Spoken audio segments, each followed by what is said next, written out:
അസ്സലാമു അലൈക്കും വറഹ്മത്തുള്ളാഹി. ജീവിതത്തിന്റെ പല മേഖലകളിലും നബി സല്ലല്ലാഹു അലൈഹി വസല്ലമ പറഞ്ഞതായിട്ടുള്ള അതിന്റെ ശേഖരണങ്ങൾ നടത്തിയ പ്രമുഖ പണ്ഡിതന്മാരിൽ ഒരാളാണ് ഇമാം ബുഖാരി റളിയല്ലാഹു അൻഹു. ഇസ്ലാമിലെ പ്രധാന ഹദീസുകൾ എന്ന് അറിയപ്പെടുന്ന പരിഗണിക്കപ്പെടുന്ന സ്വഹീഹുൽ ബുഖാരി എന്ന് അറിയപ്പെടുന്ന ഒരു പ്രധാനപ്പെട്ട ശേഖരണമാണ് ഇമാം ബുഖാരി ശേഖരിച്ച സ്വഹീഹുൽ ബുഖാരി എന്ന ഗ്രന്ഥം. അൽ ബുഖാരി അല്ലെങ്കിൽ ഇമാം ബുഖാരി എന്നിങ്ങനെ അറിയപ്പെടുന്ന മുഹമ്മദ് ബിൻ ഇസ്മായിൽ അൽ ബുഖാരി ഇന്നത്തെ ഉസ്ബെക്കിസ്ഥാനിൽപ്പെട്ട ബുഖാറ എന്ന പട്ടണത്തിൽ ഹിജ്റ 194 ചൊവ്വാൽ 13 അദ്ദേഹം ജനിച്ചത്. ഇമാം ബുഖാരി റളിയല്ലാഹു അൻഹു ജീവിച്ചിരുന്ന കാലത്ത് തന്നെ സ്വഹീഹുൽ ബുഖാരി എന്ന ഗ്രന്ഥം പ്രസിദ്ധീകരിക്കുകയുണ്ടായി. ഹദീസുകൾ തേടി അൽ ബുഖാരി 16 വർഷം യാത്ര ചെയ്തു.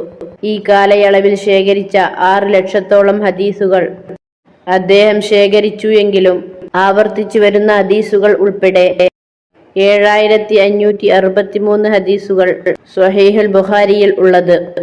ആവർത്തിച്ചു വരുന്ന ഹദീസുകളുടെ എണ്ണം ഒഴിവാക്കിയാലുള്ള ഹദീസുകളുടെ എണ്ണം 4000 എന്ന് വ്യക്തമാക്കപ്പെട്ടിട്ടുണ്ട്. ഹദീസുകളുടെ ശേഖരത്തിലേക്ക് തന്നെ നയിച്ചതിലേക്ക് ഇമാം ബുഖാരി റളിയല്ലാഹു അൻഹു ഇങ്ങനെ പറഞ്ഞു: പ്രവാചകൻ മുഹമ്മദ് മുസ്തഫ സല്ലല്ലാഹു അലൈഹി വസല്ലം എന്റെ മുൻപിൽ നിൽക്കുന്നതായി ഞാൻ സ്വപ്നം കണ്ടു.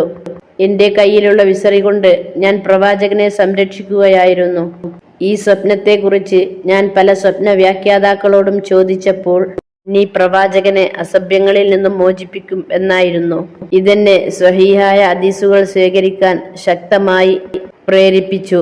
പ്രവാചക പത്നി ആയിഷ ബീവി റളിയല്ലാഹു അൻഹയെ ഉദ്ധരിച്ചുകൊണ്ട് ഇമാം ബുഖാരി റളിയല്ലാഹു അൻഹു ശേഖരിച്ച ഹദീസിൽ പ്രവാചകന് ദിവ്യ സന്ദേശം ലഭിച്ച സന്ദർഭത്തെക്കുറിച്ച് ഇങ്ങനെ പറയുന്നു: ഇസാമിന്റെ മകൻ ഹാരിസ് നബി തിരുമേനിയോട് ചോദിക്കുകയുണ്ടായി, അള്ളാഹുവിന്റെ പ്രവാചകരെ, താങ്കൾക്ക് ദൈവിക സന്ദേശങ്ങൾ വന്നു കിട്ടുന്നത് എങ്ങനെയാണ്?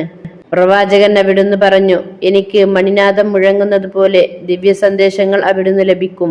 ഇതാണ് എനിക്ക് താങ്ങുവാൻ ഏറ്റവും പ്രയാസകരമായിട്ടുള്ളത്. പിന്നീട് അത് കഴിയുമ്പോഴേക്കും ആ സന്ദേശവാഹകൻ പറഞ്ഞത് ഞാൻ ഹൃദിഷ്ടമാക്കിയിട്ടുണ്ടായിരിക്കും. ആയിഷ റളിയല്ലാഹു അൻഹ പറയുന്നു, കഠിന ശൈത്യമുള്ള ദിവസം തിരുമേനിക്ക് ദിവ്യ സന്ദേശം കിട്ടുന്നത് ഞാൻ കണ്ടിട്ടുണ്ട്. അതിൽ നിന്നും വിരമിച്ചു കഴിയുമ്പോൾ അവിടുത്തെ നെറ്റിത്തടം വിയർത്തൊലിക്കുന്നുണ്ടാകും. നബി സല്ലല്ലാഹു അലൈഹി വസല്ലമക്ക് കിട്ടിക്കൊണ്ടിരിക്കുന്ന ദിവ്യ സന്ദേശങ്ങൾ നിലച്ചുപോയ നാളുകളുടെ സമാപ്തിയെക്കുറിച്ച് ജാബിർ റളിയല്ലാഹു അൻഹു സംസാരിക്കുകയായിരുന്നു. തിരുമേനി സല്ലല്ലാഹു അലൈഹി വസല്ലമ പറഞ്ഞു, ഞാൻ നടന്നു പോകുമ്പോൾ ഉപരിഭാഗത്ത് നിന്നും ഒരു ശബ്ദം കേട്ടു. ഞാൻ തിരിഞ്ഞു നോക്കുമ്പോൾ ഇറാ ഗുഹയിൽ എന്റെ അരികിൽ വന്ന മാലാഖ ആകാശത്തിനും ഭൂമിക്കും ഇടയിൽ ഒരു കസേരയിൽ ഇരിക്കുന്നു. എനിക്ക് ഭയം തോന്നി. ഞാൻ വീട്ടിലേക്ക് മടങ്ങി. എനിക്ക് പുതച്ചു തരിക എന്ന് ഞാൻ പറഞ്ഞു. അപ്പോൾ, ഓ പുതച്ചു മൂടിയവനെ, എഴുന്നേൽക്കുക, ജനങ്ങൾക്ക് താക്കീത് നൽകുക എന്നത് മുതൽ മ്ലേച്ഛങ്ങളെ വർജിക്കുക എന്നതുവരെ ഇതുവരെയുള്ള സൂക്തങ്ങൾ അള്ളാഹു അവതരിപ്പിച്ചു. പിന്നീട് ദിവ്യ സന്ദേശാവതരണം ചൂടുപിടിച്ചു. തുടർച്ചയായും ധാരാളമായും അത് വന്നുകൊണ്ടിരുന്നു. നബി സല്ലല്ലാഹു അലൈഹി വസല്ലമയുടെ പിൻഗാമിയായ ഇബ്നു അബ്ബാസ് റളിയല്ലാഹു അൻഹുവിനെ ഉദ്ധരിച്ചുകൊണ്ട് വന്ന ഒരു ഹദീസ് ഇങ്ങനെയായിരുന്നു: നബി തിരുമേനി സല്ലല്ലാഹു അലൈഹി വസല്ലം മനുഷ്യരിൽ ഏറ്റവും ധർമ്മിഷ്ഠനായിരുന്നു. ജിബ്രീൽ എന്ന മാലാഖ നബി തിരുമേനിയെ സന്ദർശിക്കുവാനുള്ള റമളാൻ മാസത്തിലാണ് അവിടുന്ന് ഏറ്റവും അധികം ഉദാരനാവുക. ജിബ്രീൽ അലൈഹിസ്സലാം നബി സല്ലല്ലാഹു അലൈഹി വസല്ലമയെ എല്ലാ രാത്രികളിലും തിരുമേനിയെ വന്നുകൊണ്ട് ഖുർആൻ പഠിപ്പിക്കാറുണ്ട്. അന്ന് ആളുകളിൽ അള്ളാഹുവിന്റെ ദൂതൻ ഇടതടവില്ലാതെ അടിച്ചുവീശുന്ന കാറ്റിനേക്കാൾ ദാനശീലനായിരിക്കും. ഇങ്ങനെ തുടരുന്ന 7563 ഹദീസുകളാണ് ബുഖാരിയുടെ സ്വഹീഹുൽ ബുഖാരിയിൽ ഉള്ളത്. ഇതിൽ ദിവ്യ സന്ദേശത്തിന്റെ ആരംഭം, വിജ്ഞാനം, സത്യവിശ്വാസം, വിശുദ്ധി, നമസ്കാരം തുടങ്ങിയവ, ഇസ്ലാമിക് ചിട്ടകൾ, ഇസ്ലാമിക് ബോധനങ്ങൾ പല സന്ദർഭങ്ങളിലും പറഞ്ഞതായി ശേഖരിക്കപ്പെട്ടിട്ടുണ്ട്. ഹദീസുകളുടെ സുവർണ കാലഘട്ടമായിരുന്നു ഹിജ്റ 3-ാം നൂറ്റാണ്ട്. ഇമാം ബുഖാരിയും ഇബ്നു മാജയും ഇമാം ഹംബലും അബൂദാവൂദും ആ കാലഘട്ടത്തിൽ ഉള്ളവരായിരുന്നു. അപ്പോഴാണ് ഇമാം മുസ്ലിം രംഗത്ത് വരുന്നത്. നിസ്കാരത്തെക്കുറിച്ച് അബൂ ഹുറൈറയെ ഉദ്ധരിച്ചുകൊണ്ട് അബൂ ദാവൂദ് ഇങ്ങനെ റിപ്പോർട്ട് ചെയ്തു. അള്ളാഹുവിന്റെ റസൂൽ പറഞ്ഞു, ഏത് അമീറിന്റെ കീഴിലും പരിശ്രമം നിങ്ങൾക്ക് നിർബന്ധമാണ്. അദ്ദേഹം നല്ലവനാവട്ടെ മഹാപാപം ചെയ്ത കുറ്റക്കാരനാവട്ടെ. നിസ്കാരം അത് നിങ്ങൾക്ക് ഓരോ മുസ്ലിങ്ങൾക്കും വളരെ നിർബന്ധമുള്ളതാണ്. അയാൾ നല്ലവനാവട്ടെ ദുർവൃത്തനാവട്ടെ മഹാപാപം ചെയ്ത കുറ്റക്കാരനാവട്ടെ.